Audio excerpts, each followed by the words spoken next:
Bonjour Pierre-Yves Gomez. Bonjour. Pierre-Yves Gomez, vous êtes professeur à EM Lyon Business School. Pierre-Yves Gomez, vous êtes une figure de la recherche francophone en économie et gestion. Vous publiez Le capitalisme, que sais-je, édition Humaine 6. C'est pas rien quand même comme sujet, le capitalisme. C'est tellement pas rien que 1948, François Peyroux avait rédigé la première version, revue et augmentée en 1960. En 1977, Alain Cotta publie Le capitalisme, le que sais-je, le capitalisme, puis Claude Jessois en 2001. Et donc, aujourd'hui, Pierre-Yves Gomez. Alors, qu'est-ce que le capitalisme, Pierre-Yves Gomez? On va faire une longue série d'interviews ensemble. C'est sûr que c'est pas rien de se voir confier un titre qui est le capitalisme. Le capitalisme. Pas un capitalisme, pas l'histoire du capitalisme, mais le capitalisme. C'est pas rien pour cette raison, et puis c'est pas rien parce que c'est succédé, le même titre a été travaillé par maintenant donc 4 auteurs, dont le premier, François Peyroux, a été un de mes maîtres, on va dire, dans ma formation en économie. Alain Cotta, immense économiste, pas assez travaillé aujourd'hui. Donc on a comme ça cet héritage, et il faut écrire. Vous savez que les que sages ont un format très très limité, c'est 200 000 signes maximum, 134 pages je crois. Et donc c'était l'idée d'Engoulevent quand il a créé la collection, c'était un nombre de pages limité, donc il faut rentrer dans ce cadre. Donc voilà, oui, c'était un vrai défi. Que j'ai beaucoup aimé le relever parce que, alors, du fait de ses prédécesseurs, donc on s'est dit, il faut quand même que je sois un peu, sinon à la hauteur, en tout cas de la continuité. Et puis parce que essayer de dire les choses le plus simplement possible pour, on va dire, un public de lycéens, voire de collégiens. Il faudrait que tous les collégiens voire de lisent. collégiens. Alors là, je pense que vous avez une vision peut-être idyllique des collégiens. Optimiste. En tout cas des lycéens, évidemment des profs de prépa, des profs d'université, des étudiants. Donc parler à ce public de façon la plus simple possible, c'est aussi un défi, que j'aime beaucoup. Essayer de rendre le plus clair possible des choses complexes. Alors d'autant plus avec le capitalisme que le sujet même n'est pas posé. Parce qu'en fait, quand on nous confie un livre à travailler sur le capitalisme, la première question qu'on se pose, c'est de quoi on parle. C'est quoi le capitalisme?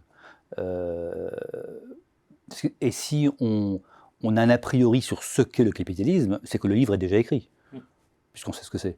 C'est précisément parce qu'on ne sait pas ce que c'est qu'il faut se poser la question, mais quel est l'objet déjà? Comment on définit cet objet? Et je crois que tout le livre consiste à faire travailler au fond. Quand nous échangeons sur le capitalisme, on emploie ce mot, on est pro-capitalisme, anti-capitalisme, mouvement anti-capitaliste. De quoi on parle quand on parle de capitalisme? C'est absolument passionnant. De quoi on parle? On parle d'une caractéristique essentielle du système, affirmer son existence et sa particularité sur la possibilité, devenue rapidement une réalité, d'une inégalité sociale majeure. C'était le mot de François Peyroux.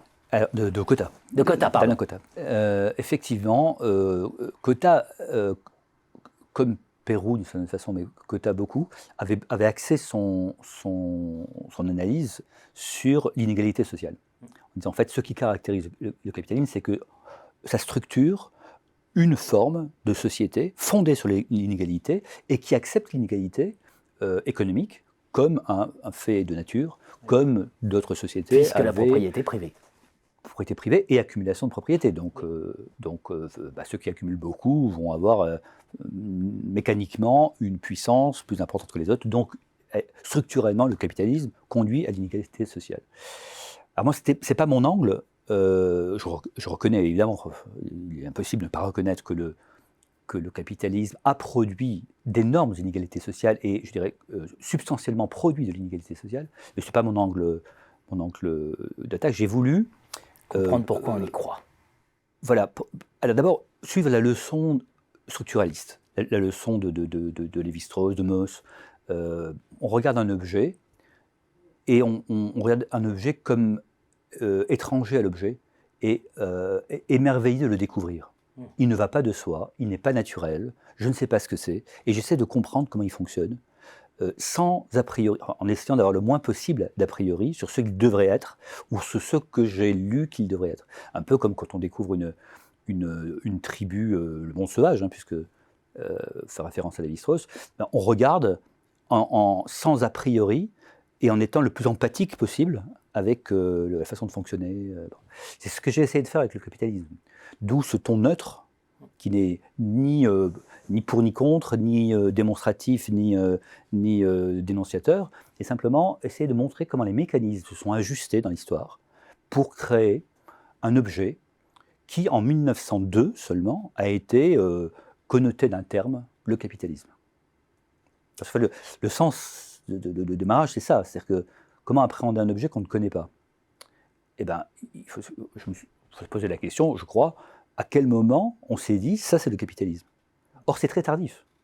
Si on imagine que ce qu'on va appeler le capitalisme commence à naître à partir du XIIIe siècle, ce n'est que 6 siècles plus tard qu'on va inventer un mot, et donc c'est Sombart qui invente le mot, alors qu'il invente, non, il existait, mais en tout cas qu'il va le poser dans un titre de livre, donc ça signifie que c'est assez connu pour être compris d'un éventuel lecteur, le capitalisme moderne, et donc le mot cristallise des siècles d'évolution, de transformation, et à ce moment-là, on peut dire qu'il existe quelque chose qu'on peut appeler le capitalisme.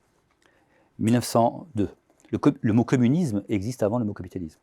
Et c'est d'ailleurs un peu en réaction au communisme que on forge l'école allemande, en fait, avec Sombart, et Weber, c'est 3 ans plus tard, l'éthique protestante et l'esprit du capitalisme, 3 ans plus tard. Donc cette école allemande fonde le terme capitalisme pour marquer qu'il y a aussi un système qui est né, qui existe, qui s'est cristallisé.